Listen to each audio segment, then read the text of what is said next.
السلام علیکم رائی صاحب، آپ کی میں نے ایکشن پلان دیکھا ہے، غور کیا ہے، اچھا لگا، اٹریکٹیو ہے۔ لیکن مجھے یہ بتائیں کہ 21 جون کو اگر سیف الرحمان کی ڈیٹ ہے اور 21 جون کو ہی اگر ان پہ فرد جرم عائد لگتی ہے، ان کو جیل ہو جاتی ہے، گرفتاری آ جاتی ہے، تو کیا آپ پھر بھی اپنے ایکشن بی پلان آپ اپنے پلان بی پہ عمل کریں گے یا ان کا جیل سے باہر نکلنے کا انتظار کریں گے؟ اس صورت میں کیا آپ کا ہے؟ السلام علیکم، بہت شکریہ۔ ان کو جیل بھیجنے کا خواب تو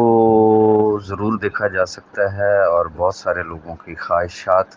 میں بھی شامل ہو سکتا ہے، لیکن خواہش اور گراؤنڈ ریئلٹیز میں زمین آسمان کا فرق ہوتا ہے۔ اگر آپ نے غور کیا ہو تو آپ کے ہی ایک ترجمان یوٹیوبر ہیں، انہوں نے اپنی ہی ویڈیو میں یہ چیز بھی خبر دی ہوئی ہے، لیکن انہوں نے ٹیکنیکل ورڈز میں وہاں پہ لفظ بولا ہے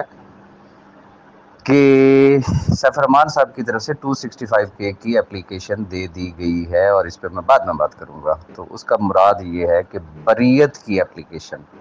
اب معاملات ان کے باعزت بری ہونے کی طرف جا رہے ہیں، لیکن آپ ہی کی بات کو لے لیتے ہیں، اللہ نہ کرے کچھ بھی ہو جائے، چونکہ ہم تو وہ کام کر رہے ہیں کہ جس میں سیف الرحمان صاحب نے صرف ایک کمٹمنٹ کرنی ہے اگلی کمپنی کے ساتھ کہ بھائی جیسے ہی میرے بینک اکاؤنٹس کھلیں گے تو یہ جتنے لوگوں کو بھی آپ ان کے چولہے جلانے کے لیے منتھلی پروفٹس دیں گے، میں نے آپ کو دینے ہیں۔ ان کو اس چیز سے کوئی غرض نہیں ہوگی، وہ جیل میں ہے، وہ گھر میں ہے، وہ ہوا میں ہے، وہ زمین پہ ہے، وہ کہاں ہے، ان چیزوں کا اس چیز سے کوئی تعلق نہیں۔ بیٹا میں یہاں پہ ایک اور بھی وضاحت کر دوں، چونکہ جہالت ہمارے ملک میں بہت زیادہ ہے، لا کی الف بے سے بھی ان کے لوگ واقف نہیں ہیں، ان کو نہیں ہے پتا۔ اچھا وہ یہ سمجھتے ہیں کہ فرد جرم عائد ہو گیا تو پتہ نہیں کیا ہوگا۔ دیکھیں وہ شخص ایک بہت بڑی انکوائری، پہلا جو سٹیپ تھا that was inquiry, second was investigation اس نے بھگت لی، انکوائری اس نے بھگت لی، اور اس کے بعد فائنلی اس کے اوپر ایک ریفرنس فائل کر دیا گیا۔ اچھا اگر وہ ریفرنس فائل نہ ہوتا تو ان کی بیل ہی نہیں ہو سکنی تھی، چونکہ ریفرنس مین کہ جو مدعا تھا نا وہ ان کے اوپر ڈال دیا گیا، جس کو آنریبل ہائی کورٹ نے دیکھا اور انہوں نے صرف 10 لاکھ روپے میں ضمانت لے لی۔ اب اس میں کامن سینس کی بات ہے، عقل والوں کے لیے نشانیاں بہت ہوتی ہیں، شرط یہ ہے کہ اللہ ان کو پازیٹیولی اس کو استعمال کرنے کی بھی توفیق دے دے کہ اتنا بڑا ملبہ، اتنا بڑا کیس، اور صرف 10 لاکھ روپے میں جو ہے وہ بیل ہونا۔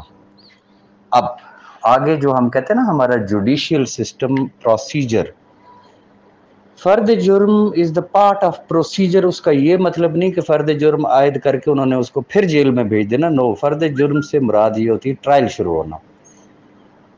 ایکچوئل بحث شروع ہونا وہاں پہ، اور باقی کیس میں کیا ہے وہ ہمیں بہت بہتر انداز میں پتہ ہے، اور انشاءاللہ میرے رب نے چاہا تو پہلا سٹیپ انشاءاللہ بینک اکاؤنٹس کی اوپننگ اور پراپرٹیز کا انفریز ہونا، اور اس کے ساتھ ہی انشاءاللہ باعزت بری، اگر میرے مولا نے چاہا انشاءاللہ ایسا ہوا، اور یہ بالکل ویسے ہی ہوگا جیسا کہ جب میں کہتا تھا کہ انشاءاللہ بہت جلد سیف الرحمان خان نیازی ہمارے درمیان ہوں گے، تو عقل کے اندھے، قانون سے نابلد لوگ، جن کو ABCD کا بھی پتہ نہیں تھا، نہ کیس کا نہ قانون کا، وہ آ کے تو پھر گالی گلوچ بھی کرتے تھے، ٹرک کی بتی کا بھی نام لیا جاتا تھا، پتہ نہیں کیا کچھ کہا جاتا تھا، لیکن الحمدللہ اس رب تعالیٰ نے لاکھوں لوگوں کی دعاؤں کی وجہ سے سرخرو کیا۔ میرا یقین کامل ہے انشاءاللہ انہی لاکھوں لوگوں کی دعاؤں کی وجہ سے انشاءاللہ اللہ پاک یہاں بھی بہت جلد سرخرو کرے گا انشاءاللہ۔